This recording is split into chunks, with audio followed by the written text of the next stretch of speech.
Considérée comme un jour férié annuel, la fête du travail ou fête des travailleurs est une journée célébrant les conquêtes sociales des travailleurs à travers le monde. En Guinée, c'est au stade général Lansana Conté de Nongo que la cérémonie s'est tenue pour rendre hommage aux travailleurs guinéens.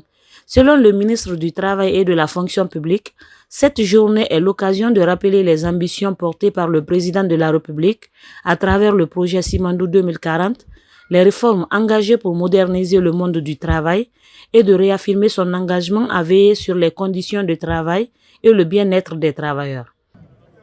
Aujourd'hui, nous nous rassemblons pour célébrer ce jour exceptionnel, le 1er mai, journée internationale dédiée au travail et aux travailleurs du monde entier. Cette fête du travail intervient à un moment décisif de notre histoire nationale. La Guinée, notre Guinée, est engagée sur la voie du changement avec une ambition claire, réaliser la vision Simandou 2040.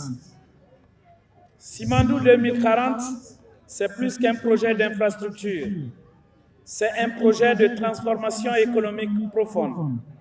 C'est un projet de société qui ambitionne de créer des milliers d'emplois, de moderniser nos industries, d'assurer un développement durable au service des Guinéens.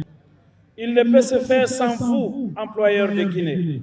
C'est pourquoi le gouvernement a entrepris, avec détermination, une série de réformes profondes pour moderniser le monde du travail et rendre notre administration publique plus performante.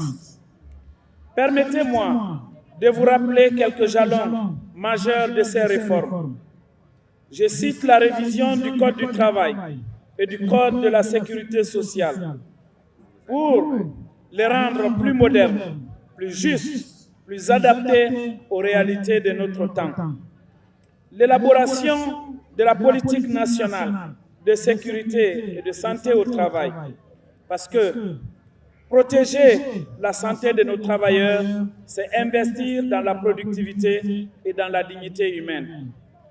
La création d'une nouvelle catégorie d'organismes de prévoyance sociale pour offrir plus de sécurité, plus de protection aux travailleurs, avec des institutions capables de faire des investissements, d'octroyer des prêts, de jouer pleinement leur rôle social. La préparation de deux grandes innovations sociales, dont la mise en place d'un régime d'assurance maladie obligatoire et d'un régime d'assurance chômage.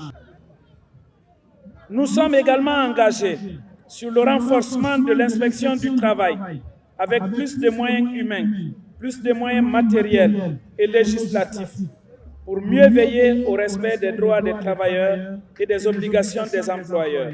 Avec pour thème lutter pour la paix et la stabilité, le travail décent pour la justice sociale, le coordinateur général du mouvement syndical guinéen MSG, également secrétaire général de la Confédération nationale des travailleurs de Guinée CNTG, a d'abord rendu hommage aux travailleurs alités et à ceux disparus.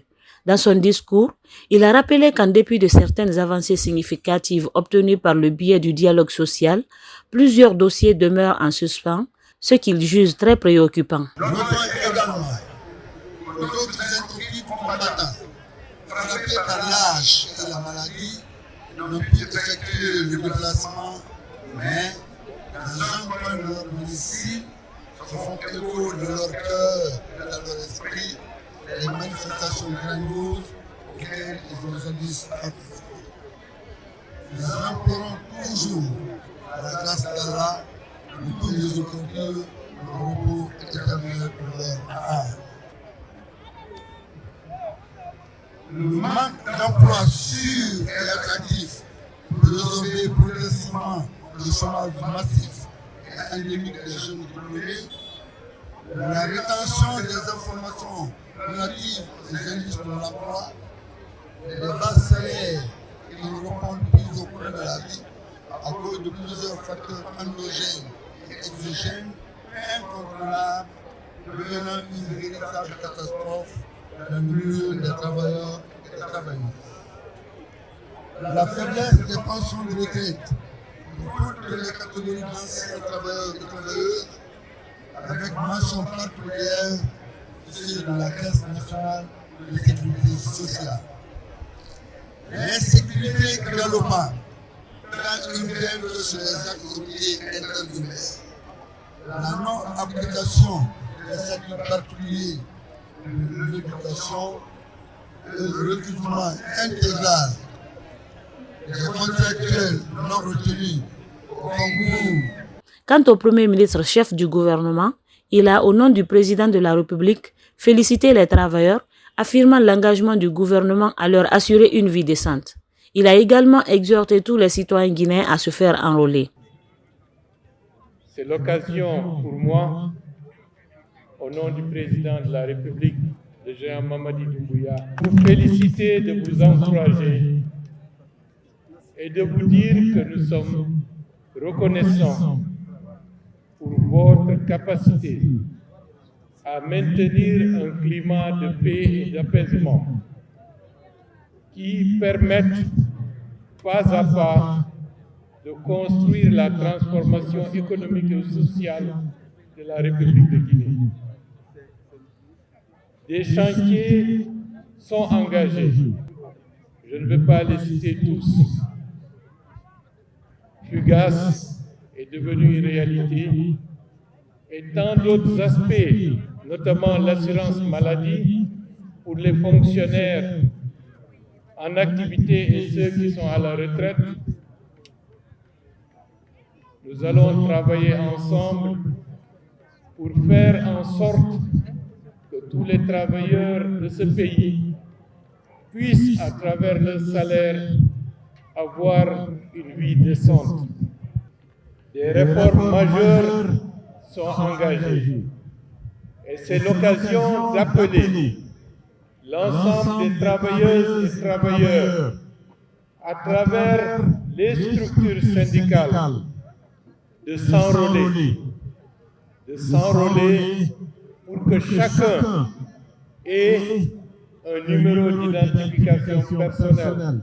L'enrôlement, ce n'est pas simplement une opération pour obtenir le fichier électoral, c'est pour permettre à l'État d'avoir les moyens et les instruments des réformes les plus audacieuses que la Guinée ait engagées depuis son indépendance. Pour finir, il est à rappeler que cette journée a été célébrée avec faste, marquée par un défilé de toutes les structures syndicales ayant pris part à la cérémonie.